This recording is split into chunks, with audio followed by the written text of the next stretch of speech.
चलिए, आपको दो कंसंट्रिक मेटालिक स्फेयर्स दे रखे हैं, एक ये और एक ये दोनों कैसे हैं? कंसंट्रिक है। ठीक है बेटा, अंदर वाले पर चार्ज है Q1 और बाहर वाले पर चार्ज है, अंदर वाले पर चार्ज कितना है, बाहर वाले पर चार्ज कितना है। अंदर वाले की रेडियस तुम्हें दे रखी है R1 और बाहर वाले की रेडियस है R2। अंदर वाले की रेडियस कितनी है, बाहर वाले की रेडियस।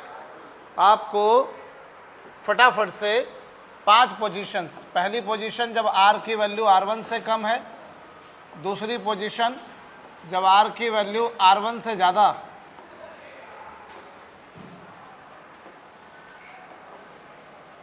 R की वैल्यू R1, तीसरी पोजीशन जब R की वैल्यू R1 से तो ज़्यादा किंतु R2 से कम है, चौथी पोजीशन जब R की वैल्यू R2 के बराबर है, और पांचवी पोजीशन जब R की वैल्यू क्या है बेटा, पहली पोजीशन जब R की वैल्यू R1 से कम है, दूसरी R बराबर R1 है, तीसरी पोजीशन ये, चौथी ये और पांचवी ये। इन पांचों पोजीशंस पर तुमको इलेक्ट्रिक फील्ड और इलेक्ट्रिक पोटेंशियल बताना है।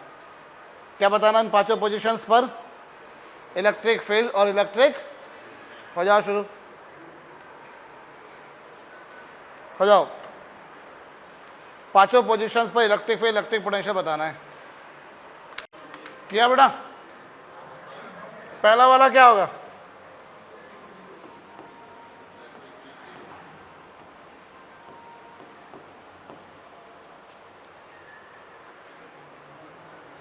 तुम कहाँ हो इस केस में? जब R की वैल्यू R1 से कम है तो तुम कहाँ हो? अंदर हो। क्या होगा अगर R की वैल्यू R1 से कम है तो क्या होगा इस केस में? स्फीयर के इनसाइड इलेक्ट्रिक फील्ड क्या होगी? तो दोनों स्फीयर के कारण भी जीरो होगी, पहले के कारण भी जीरो और दूसरे के कारण भी जीरो। बोलो ना, नहीं आया समझ में? पहले के कारण भी जीरो और दूसरे के कारण भी जीरो। कहो चलो। और पोटेंशियल बोलो। स्फीयर के अंदर पोटेंशियल क्या होता है? Q upon capital R। Sphere के इनसाइड क्या होता है potential? Q upon capital R। तो पहले वाले के कारण क्या होगा? Q1 अपॉन R1 प्लस क्या? कुछ समझ में आया मैंने क्या करा? भाई इलेक्ट्रिक फील्ड के बारे में बात करूं तो इस पॉइंट पर पहले वाले के कारण भी इलेक्ट्रिक फील्ड जीरो होगी और दूसरे वाले के कारण भी क्या होगी। और पोटेंशियल का जहाँ तक सवाल है तो पोटेंशियल क्या होता है? स्फीयर के इनसाइड क्या होता है? Q upon capital R। पहले स्फीयर के इनसाइड हो इसलिए ये और दूसरे स्फीयर के इनसाइड हो इसलिए ये। कहो ना, ये पहला केस। दूसरा केस क्या होगा? दूसरा केस क्या है? अगर R बराबर क्या है बच्चों? यदि R बराबर क्या है? R1। यदि R बराबर R1 है तो तुम कहाँ होगे बताओ? सरफेस पर होगे। तो सरफेस पर होगे तो इलेक्ट्रिक फील्ड क्या होगी? पहले वाले के कारण क्या होगी? Q1 bye R1 square. और दूसरे के चूंकि इनसाइड हो इसलिए जीरो। पहले के सरफेस पर इसलिए और दूसरे के इनसाइड हो इसलिए जीरो। बोलो ना। और पोटेंशियल का यहाँ तक सवाल है, पोटेंशियल क्या होगा? कुछ समझ में आया मैंने ऐसा क्यों करा? तुम पहले स्फीयर की सरफेस पर हो, तो सरफेस पर हो तो क्या होता है? Q upon capital R square. और दूसरे के इनसाइड हो इसलिए जीरो। चलो अब पोटेंशियल बताओ। तो पहले वाले की कहाँ हो तुम? सरफेस पर। तो सरफेस पर हो तो क्या होगा? और दूसरे के क्या हो तुम? इनसाइड। तो उसके कारण क्या होगा? कुछ समझ में आया मैंने क्या करा? बोलो। तीसरे चौथे पांचवें को करो जल्दी जल्दी, दिमाग लगाइए। हुआ? तीसरा केस कौन सा है? तीसरा केस क्या है? अब अगर R की वैल्यू R1 से ज़्यादा और R2 से कम है तो इसका मतलब क्या है? तुम कहाँ हो? बीच में हो। तो बीच में हो तो इलेक्ट्रिक फील्ड क्या होगी बताओ?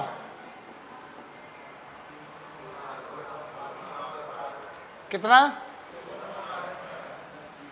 Q1 अपॉन R कौन सा, क्योंकि पहले के तुम आउटसाइड हो और दूसरे के इनसाइड हो, इसलिए 0। बोलो अच्छा पोटेंशियल क्या होगा, पोटेंशियल क्या होगा, पहले के तुम क्या हो आउटसाइड, इसलिए उसके कारण क्या होगा Q1 बाय R, और दूसरे के क्या हो इनसाइड, इसलिए ये। कुछ समझ में आया मैंने क्या करा, सुनाई नहीं दिया मुझको,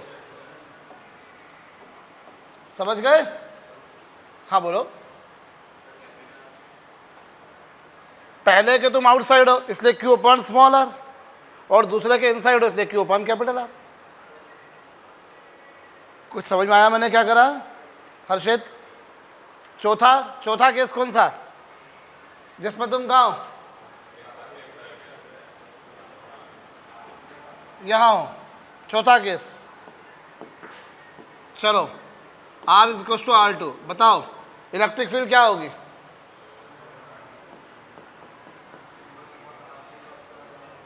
तुम करो करो करो, कर लिया? चलो बोलो इरिश, वापस बोलो इरिश। इलेक्ट्रिक फील्ड R2 कहाँ स्क्वायर होता है बालक उसका, तुम पहले के आउटसाइड हो, तो पहले के आउटसाइड इसलिए क्या होगा Q upon small r square, और दूसरे की सरफेस पर हो इसलिए Q अपॉन, लेकिन मसले की बात क्या है, R की वैल्यू किसके बराबर है R2 के, तो फाइनली फार्मूला क्या बनकर आ जाएगा, बोलो समझ में आया? अच्छा पोटेंशियल क्या होगा, पहले के तुम कहाँ हो बाहर हो, बाहर हो मतलब क्या Q अपॉन स्मॉल r, बोलो, और दूसरे के कहाँ हो तुम, कुछ समझ में आया? अब स्मॉल r की जगह क्या पुट करोगे R2,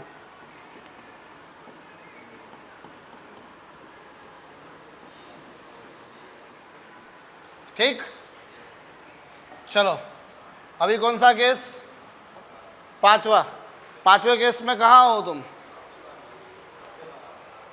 दोनों के बाहर हो, पांचवें केस में तुम दोनों के ही क्या हो, अगर R की वैल्यू R2 से भी ज़्यादा कर दी then we are outside the both the spheres, तो बताओ इलेक्ट्रिक फील्ड में क्या होगा, पहले के आउटसाइड हो और दूसरे के भी क्या हो आउटसाइड, कहो ना, और पोटेंशियल पहले के भी आउटसाइड और दूसरे के भी क्या आउटसाइड, बोलो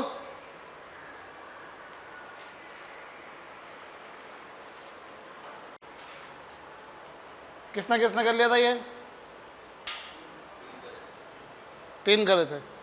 इन a question determine potential difference between both these spheres. In our question determine potential difference between both the spheres.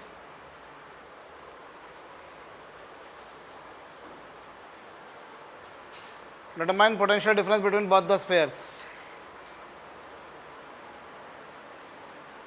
क्या आया potential difference between these two spheres, मतलब क्या, आपको पहले वाले की सरफेस और दूसरे वाले की सरफेस पे पोटेंशियल का डिफरेंस निकालना है। किसका किसका डिफरेंस निकालोगे आप, ये पहले वाले की सरफेस पर पोटेंशियल है और ये दूसरे वाले की सरफेस पर पोटेंशियल है, दोनों का डिफरेंस निकालो। आप इसको ना लिखते हुए इसको लिख दो, चलो निकाला, पहले वाले की सरफेस पर पोटेंशियल और दूसरे वाले की सरफेस पर पोटेंशियल का डिफरेंस, भाई ये किस पर पोटेंशियल है, पहले वाले की सरफेस पर है कि नहीं, कैसे मालूम, R1 पर है ना ये, और ये किस पर है R2 पर, तो इन दोनों का डिफरेंस निकालने को बोला, लल्लू सा सवाल दिया तुमको मैंने, क्या आंसर आया, इसमें से इसको माइनस करके देखो, फाइनली आंसर क्या आ रहा है, Q1 इंटू कितना,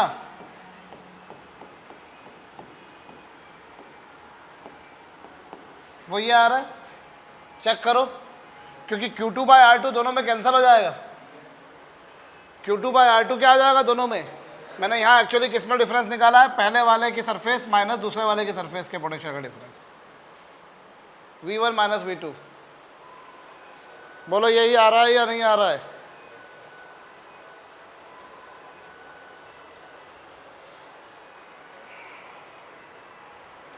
यही आ रहा है या नहीं आ रहा है? नहीं सुनाई दिया मुझको।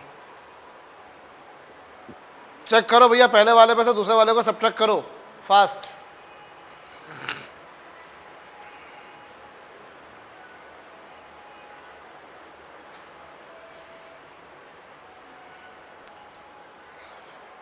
पहले वाले के पोटेंशियल में से दूसरे वाले के पोटेंशियल को सब्ट्रैक्ट करो। बोलो यही आया कि नहीं आया? देखो जरा, Q2 बाय R2 दोनों में से कैंसिल हो जाएगा। निकेत यही आ रहा है?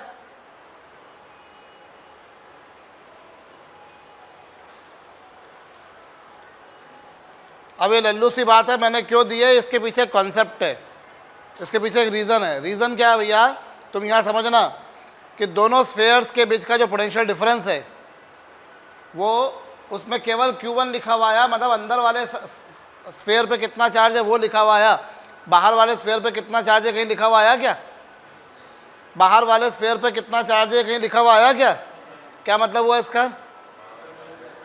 बाहर वाले चार्ज पर depend, it is independent of charge on the outer sphere.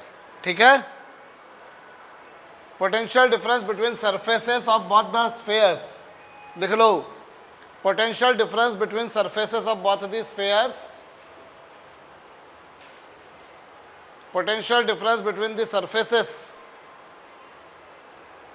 potential difference between the surfaces of both the spheres,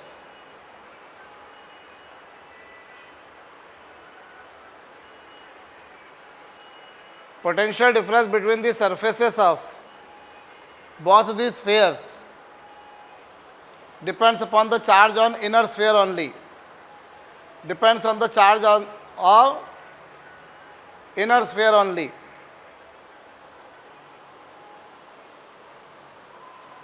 depends on charge on the inner sphere only, and is independent of charge on the outer sphere, and is independent of charge on the outer sphere,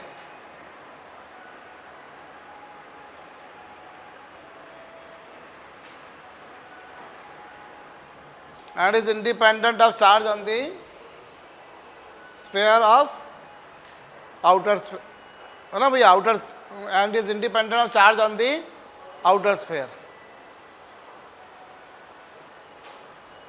कर लिया? बोलो, लिखो, there are two concentric metallic spheres, there are two concentric metallic spheres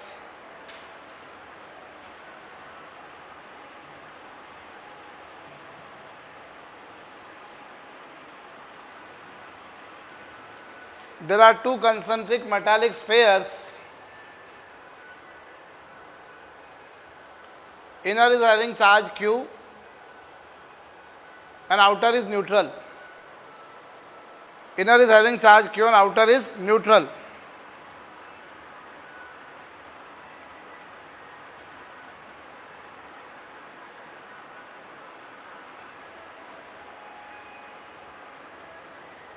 there are two concentric metallic sphere, inner is having charge Q and outer is neutral, potential difference between both these spheres is V,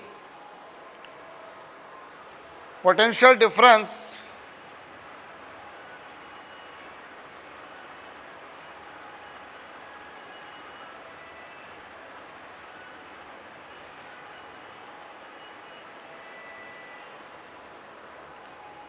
it is, there are two concentric metallic spheres, inner is having charge Q and outer is neutral, potential difference between both the spheres is V. Now minus 3Q charge is given to the outer sphere, now minus 3Q charge is given to the outer sphere,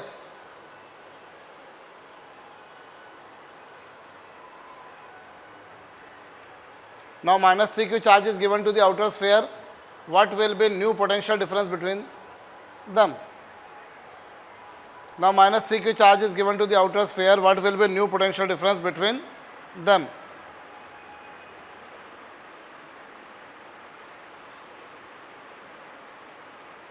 Now minus 3q charge is given to the outer sphere. What will be new potential difference between both the spheres? करिए.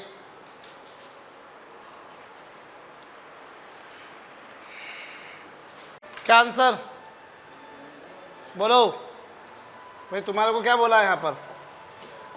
दो concentric metallic sphere है, एक ये और एक ये. अंदर वाले को चार्ज तुमने कितना दिया बेटा और बाहर वाले को 0. इन दोनों के बीच में पोटेंशियल डिफरेंस कितना है? v है. अब बाद में क्या करा, ये तो वैसा का वैसा कॉपी पेस्ट, और इसको चार्ज तुमने कितना दे दिया? सुनाई नहीं दिया मुझको? ये तो चार्ज वैसा ही है, और इसको चार्ज कितना दिया? इन दोनों के बीच में पोटेंशियल डिफरेंस नया कितना हो जाएगा? कितना हो जाएगा? सेम ही रहेगा. पोटेंशियल डिफरेंस बिटवीन दोनों स्फीयर्स के बीच जो है वो क्या है? वो सरफेस पर, वो आउटर स्फीयर के चार्ज पर डिपेंड करता ही नहीं है. बोलो, किसी ज़माने का यही पीएमटी का क्वेश्चन है ये. ठीक. सो अगर वहाँ v था, so that would remain still v. बोलो, चलो आगे सुनो. यहाँ पर ये तुम्हारे पास में ये एक स्फीयर है, ये तुम्हारे पास में एक स्फीयर है जिसको चार्ज तुमने कितना दे रखा है बेटा? इस स्फीयर को तुमने चार्ज कितना दे रखा है? तो अगर मैं पूछूं इसकी सरफेस पर पोटेंशियल क्या होगा, इसकी सरफेस पर या इसके सरफेस के बहुत ही क्लोज इलेक्ट्रिक फील्ड क्या होगी? क्या होगी इलेक्ट्रिक फील्ड इसकी सरफेस पर? Q/4πε0r². बोलो होगी कि नहीं होगी? ये इलेक्ट्रिक फील्ड कहाँ होगी?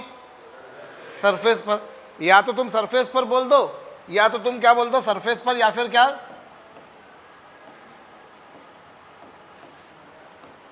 Very close to surface. कहो, ये इलेक्ट्रिक फील्ड या तो सरफेस पर बोल दो या फिर सरफेस के बहुत क्लोज. एक ही बात है. तुम सरफेस पर निकाल रहे हो मतलब सरफेस के काफ़ी निकट निकाल रहे हो. दोनों बातें एक ही हैं या नहीं है? चलो, अब इसे मैं क्या लिख सकता हूँ? ये जो तुम्हारे पास लिखा हुआ है E, इसे मैं क्या लिख सकता हूँ? Q/4πr² upon ε0. Can I write this? क्या मैं इसे ऐसा लिख सकता हूँ जो फार्मूला तुम्हारे समक्ष आया? Can I right like this और नॉट? इसे ऐसा लिख सकता हूँ या नहीं? लिख सकता हूँ. अब यहाँ ध्यान दो, ये आया E, ये क्या है? Q क्या है? और 4πr² क्या है? Surface area. Q चार्ज है और ये 4πr² क्या है? तो charge upon area, charge upon area, इसे हम लिखते हैं सिग्मा. ये क्या कहलाता है बेटा? Surface charge density. ये क्या कहलाता है? सरफेस चार्ज डेंसिटी सिग्मा, जो क्या होगा? चार्ज अपॉन क्या? Surface area. ये क्या होगा? Charge upon surface area. बोलो, तुम जानते हो ना मेटालिक स्फीयर को तुम चार्ज दोगे फिर वो सॉलिड हो या हॉलो, चार्ज कहाँ रहता है? सरफेस पर. तो मान लो तुमने इसको Q चार्ज दिया, तो वो जो चार्ज होगा वो सरफेस पर पूरा बराबर बराबर बढ़ जाएगा. वो जो चार्ज होगा that would be distributed through out it surface equally. वो चार्ज पूरी सरफेस पर कैसा बटेगा? इक्वली बटेगा. बटेगा? अरे बोलो. तो वो क्या होगा यहाँ पर? ये आएगा ऐसा कुछ. वो जो चार्ज इस पर डिस्ट्रीब्यूट होगा वो कैसा डिस्ट्रीब्यूट होगा? यूनिफॉर्मली. वो जो चार्ज इस पर डिस्ट्रीब्यूट होगा राणा, वो कैसा डिस्ट्रीब्यूट होगा? बिल्कुल बराबर बराबर डिस्ट्रीब्यूट होगा. वो जो चार्ज डिस्ट्रीब्यूट होगा वो कैसा डिस्ट्रीब्यूट होगा? यूनिफॉर्म. तो ये है इलेक्ट्रिक फील्ड उसकी सरफेस पर. भाई आई रिपीट, तुमको सरफेस पर इलेक्ट्रिक फील्ड निकालनी, वो ये, या तो तुम सरफेस बोल दो या फिर वेरी क्लोज टू सरफेस बोल दो. तुम ये इलेक्ट्रिक फील्ड कहाँ पर निकाल रहे हो? या तो फिर सरफेस पर ही खुद ब खुद, सरफेस पर, या फिर सरफेस के काफ़ी क्लोज. इलेक्ट्रिक फील्ड ये होगी which I can write like this. Q क्या है यहाँ पर? और 4 पाई आर स्क्वायर क्या है उसका? तो चार्ज और सरफेस एरिया का रेशो क्या कहलाएगा? Surface charge density. तो इलेक्ट्रिक फील्ड क्या आ गई? Sigma upon epsilon not. बोलो, करिए इसको नोट डाउन। कर लिया बेटा? अरे कहो। तो ये हमने इलेक्ट्रिक फील्ड निकाली, कितनी आई? Sigma upon epsilon naught. अब मैं एक बात बता दूं तुम्हारे को, ये इलेक्ट्रिक फील्ड कहाँ आई? सरफेस पर या फिर सरफेस के। अब ये हमने एक मेटालिक स्फीयर के लिए बोला है, लेकिन एक्चुअली बता दूं मैं आपको, कोई भी कंडक्टिंग बॉडी हो, कोई भी कंडक्टिंग बॉडी, किसी भी कंडक्टिंग या मेटालिक बॉडी की सरफेस पर, या दूसरी भाषा में बोलूं सरफेस के काफ़ी क्लोज, इलेक्ट्रिक फील्ड यही होगी। Electric field near every conducting body, near the surface of every is this much, इतनी होगी। वेयर सिग्मा क्या है बच्चों? और ये इलेक्ट्रिक फील्ड हमेशा कैसे होती है? सरफेस के। इलेक्ट्रिक फील्ड सरफेस के कैसे होती है? अलॉन्ग होती है, 45 डिग्री के एंगल पर होती है, नॉर्मल होती है, कैसे होती है?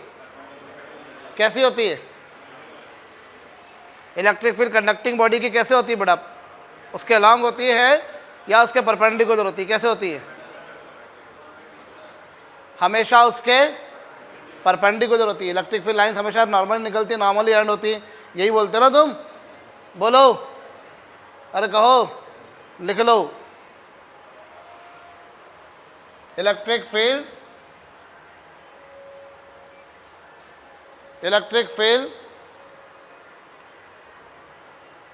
Near surface of, electric field near surface of every conducting body,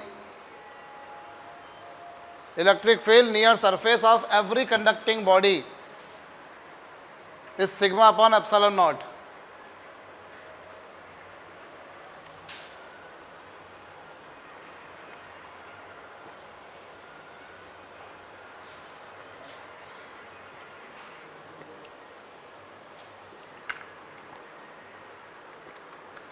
electric field near surface of every conducting body,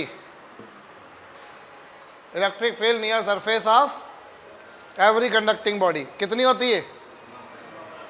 हर कोई कंडक्टिंग बॉडी है। तो प्रिसाइजली अपन ने मेटालिक स्फीयर के केस में बात कर ली, वरना अगर ये कंडक्ट वो नहीं होते हुए क्या होती? अगर क्या होती है? अगर ऐसे ना होते हुए कैसी होती? कोई और भी बॉडी होती तो भी उसकी सरफेस के क्लोज इलेक्ट्रिक फील्ड क्या होती? And is always normal to the surface, and is always normal to the surface.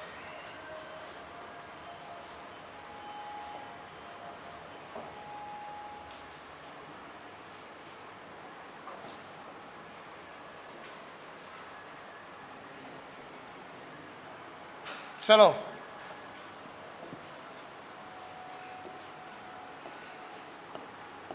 आसान सा सम, ये 3 कंसेंट्रिक मेटालिक स्फीयर्स हैं। ये क्या है? 3 कंसेंट्रिक मेटालिक स्फीयर। बिल्कुल सिंपल सा क्वेश्चन देता हूँ चलो तुम्हारे को। अंदर वाले की सरफेस चार्ज डेंसिटी है सिग्मा, इसकी है माइनस सिग्मा, और इसकी वापस से कितनी है? सरफेस चार्ज डेंसिटी इसकी कितनी दे रखी है? इसकी कितनी है? उसकी कितनी है? तीनों की सरफेस पर इलेक्ट्रिक पोटेंशियल बता दो तुम तो, हटाओ लोग। क्या बताना तुम्हारे को? तीनों की सरफेस पर, हो जाओ शुरू।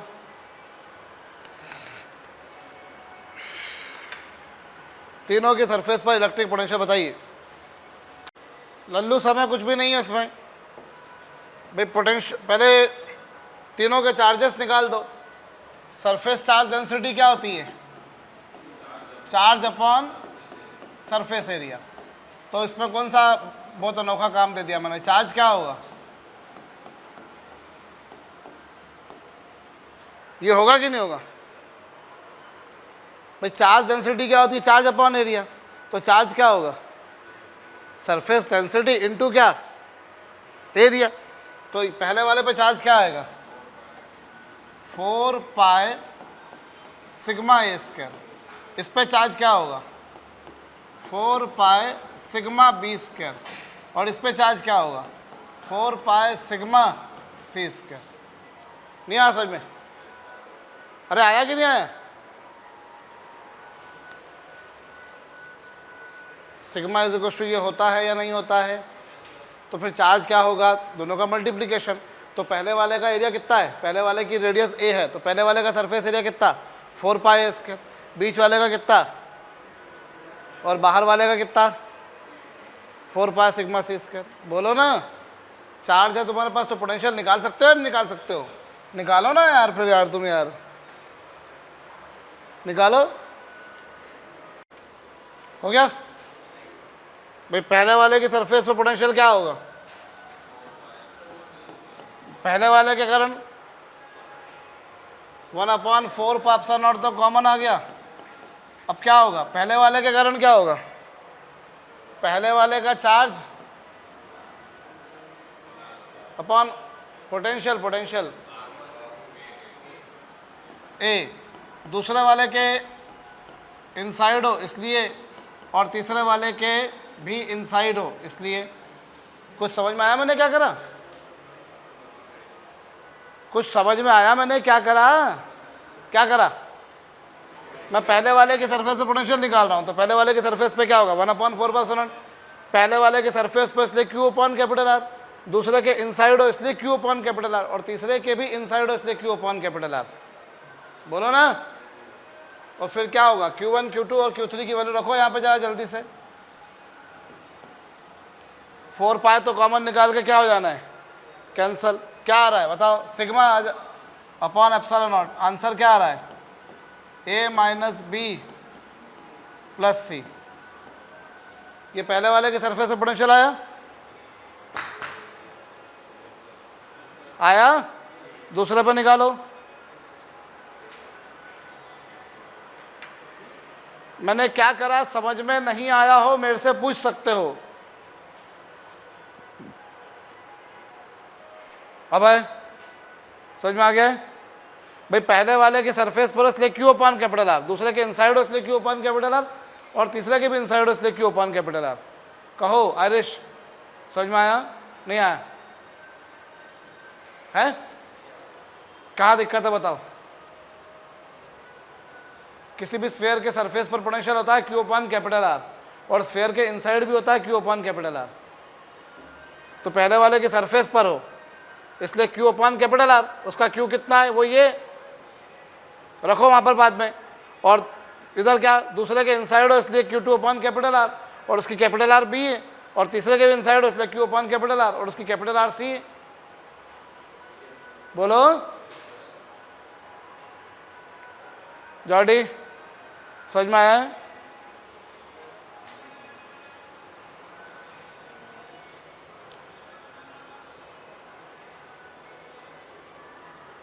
आदित्य बना? शिवम आ गया? दूसरा वाला करिए दूसरे के सरफेस पर।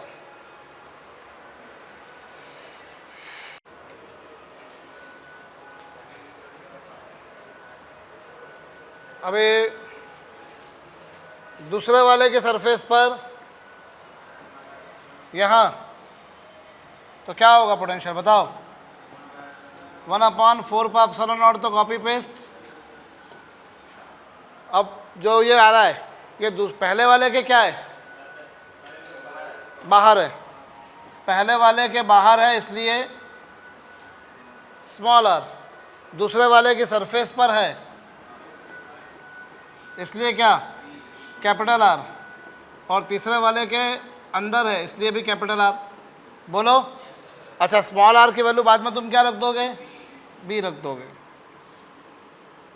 बोलो रखोगे या नहीं? अरे रखोगे कि नहीं? अब क्या है तुम्हारे पास? तुम Q1 की वैल्यू रखो, Q2 की वैल्यू रखो और उसकी वैल्यू रखो। 4 पाई तो कॉमन निकाल के cancel. Sigma upon epsilon naught मेरे ख्याल से आ रहा है A square upon B minus B plus C, if I am not wrong. Correct है?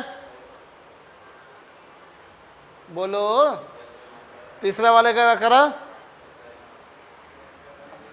तीसरे वाले की सरफेस पर निकालो।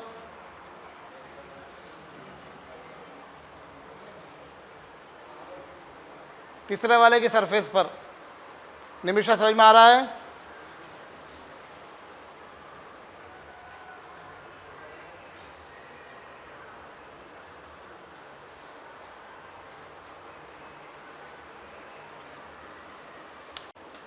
तीसरे वाले के सरफेस पर निकाला, निकालो तीसरे वाले के सरफेस पर भैया जरा जल्दी से। तीसरे वाले के सरफेस पर कैसे करोगे? 1/4 पर एप्सिलॉन नॉट तो कॉमन आ जाएगा। अब तुम बताओ पहले वाले के कहाँ हो तुम? पहले वाले के क्या हो? तो Q1/r। दूसरे वाले के भी बाहर हो, इसलिए Q/r। और तीसरे वाले के सरफेस पर हो, इसलिए Q/R। चलो तो इसको अपन 1 मिनट इसको भी अपन चेंज कर देते हैं। अभी ये कैपिटल R ये है या नहीं है? अभी क्या होगा? 1/4 पर एप्सिलॉन नॉट। अभी Q1 की जगह क्या रखोगे? ये लो, मैं तुम्हारे लिए कर देता हूँ 4 पाई, ये लो। और स्मॉल r की वैल्यू कितनी? c है। फिर Q2 की वैल्यू कितनी बेटा? 4 पाई सिग्मा b स्क्वायर और 4 पाई सिग्मा c स्क्वायर। अब क्या करोगे बताओ? 4 पाई कॉमन निकाल के क्या हो जाना है? कैंसल, सिग्मा बाहर आ जाना है। सिग्मा को बाहर ले जाकर रख दो तो क्या आ गया? सिग्मा अपॉन क्या, और ये क्या आएगा? माइनस, बोलो, अरे कहो क्या है इसमें?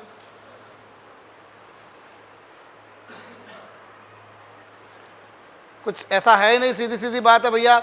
अगर किसी स्फेयर के सरफेस पर निकालते हो तो Q/R, स्फेयर के इनसाइड निकालते हो तो भी Q/R, और स्फेयर के आउटसाइड निकालते हो तो Q/r। बोलो, एक और सवाल कर लो इसी में। In above question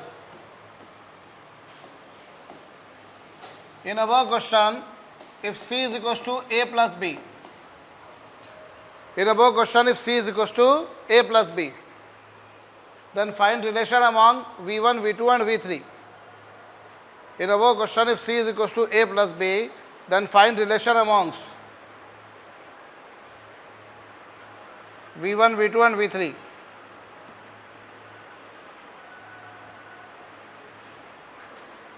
Find relation amongst V1, V2 and V3. करिए।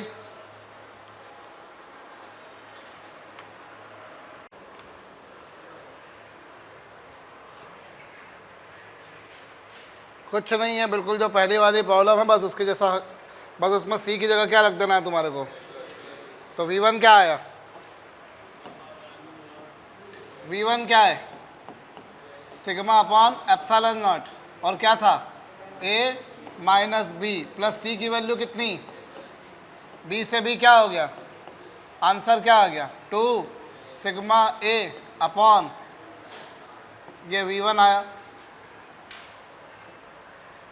फिर V2 कितना आ रहा है? V2 कितना आ रहा था?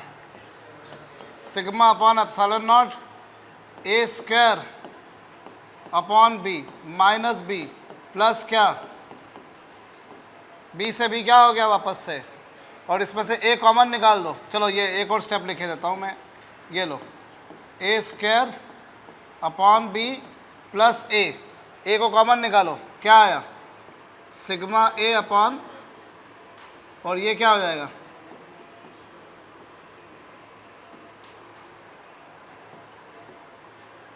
ये V2 आया if I am not wrong.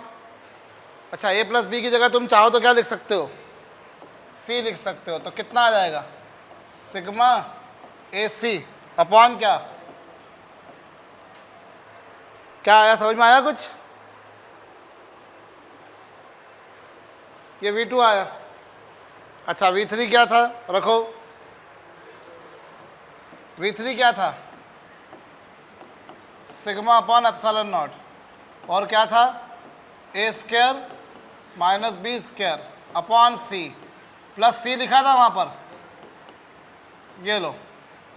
हाँ जी, अब ये क्या आया, सिग्मा अपॉन एप्सिलॉन नॉट, और इसे क्या लिख सकते हो तुम, a माइनस बी इंटू क्या, और अपॉन में क्या है,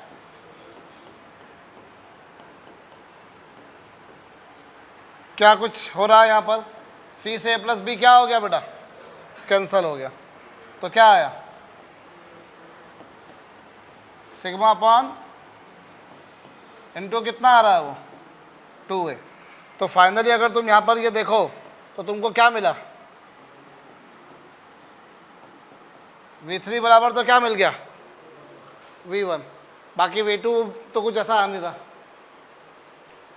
v2 में तो ऐसा कोई रिलेशन और कुछ बन नहीं पाएगा, बस यही आएगा जो आंसर है। तो v3 और v1 क्या आ रहे दोनों बराबर हैं। ये जो मैंने तुमको बोला ये मेरे ख्याल से जेई में आ चुका है, मेंस में आया होगा, एडवांस के लायक तो ये प्रॉब्लम है नहीं। ऐसे कुछ ऑप्शंस दे रखे थे कि v1 बराबर v3 है या v1 बराबर v2 है, इस तरीके से कुछ। कैसे लिखूं,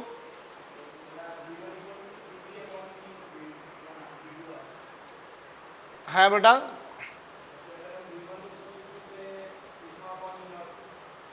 हाँ क्या हो जाएगा उससे कुछ इक्वलिटी वगैरह का तो नहीं आ पाएगा, वो तो एबीसी में रिलेशन बन पाएगा। ठीक है, चलो फटाफट से एक काम और कर दो, इसमें तीनों की सरफेस पे इलेक्ट्रिक फील्ड भी निकाल दो, जल्दी करो, तीनों की सरफेस पर इलेक्ट्रिक फील्ड। जी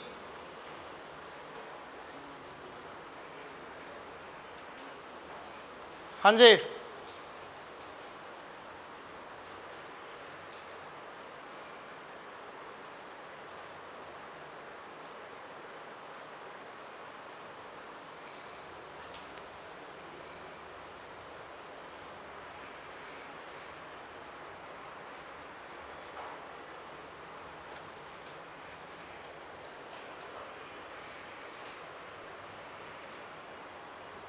कर लिया। इलेक्ट्रिक फील्ड, पहले वाले की सरफेस पर इलेक्ट्रिक फील्ड क्या होगी, चलो बोलो निमिषा। तो गलत बात है यार, इलेक्ट्रिक फील्ड निकालनी है तो पहले वाले स्फीयर पे इलेक्ट्रिक फील्ड किसके, पहले वाले के कारण कितनी होगी, पहले वाले के कारण, बोलो दुर्गेश,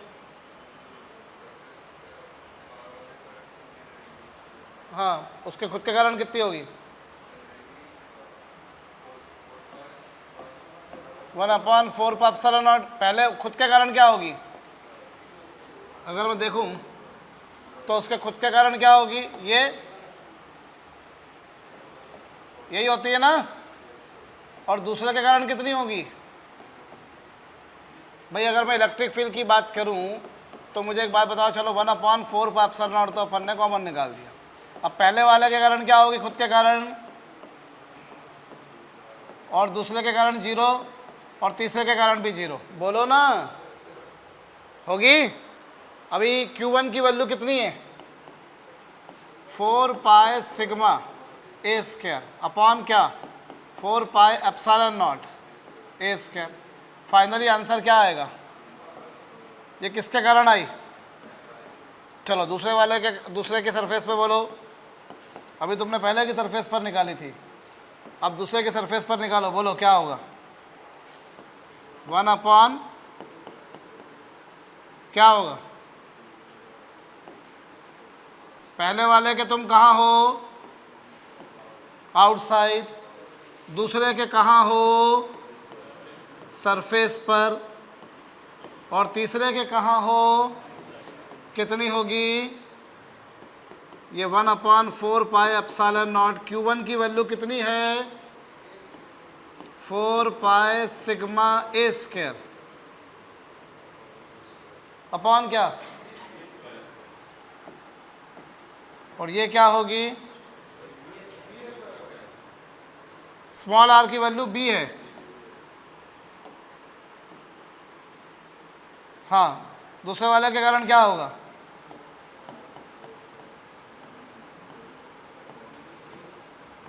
माइनस ऐसा तो अपने को नहीं लिखना चाहिए, पर देखने वाली बात है कि एक अंदर वाले स्फीयर के कारण होगी अवे और दूसरे वाले के कारण क्या होगी टूवर्ड्स, तो दोनों का डायरेक्शन अपोजिट है इसलिए माइनस करा है। कहो 4 पाई से वो कैंसिल हो जाएगा तो क्या आ रहा है फिर यहाँ पे बताओ, सिग्मा अपान एप्सिलॉन नॉट, और ये क्या आया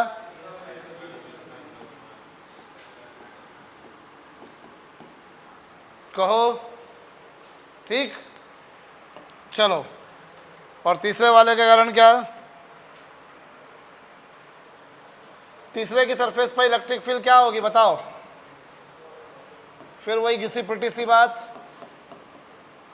पहले के तुम आउटसाइड हो इसलिए Q अपॉन स्मॉल आर, दूसरे के भी आउटसाइड हो इसलिए Q अपॉन स्मॉल आर, और तीसरे की कहाँ हो बेटा, इसलिए क्या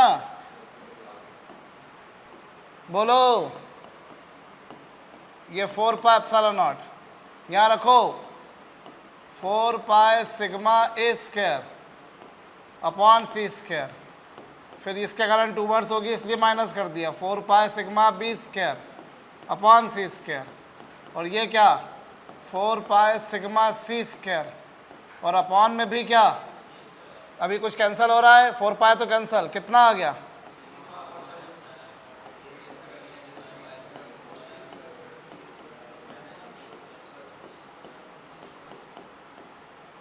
ठीक,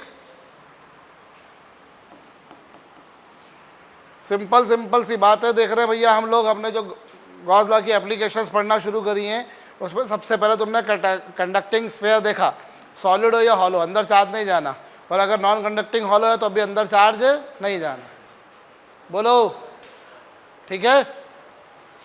अंदर इलेक्ट्रिक फील्ड 0 होती है, सरफेस पर Q upon capital R square, surface के बाहर Q upon small r square, और पोटेंशियल अंदर वही होगा जो सरफेस पर होता है Q upon capital R, surface पर भी Q अपॉन कैपिटल आर, और उसके आउटसाइड क्या Q अपॉन स्मॉल आर, बोलो ठीक।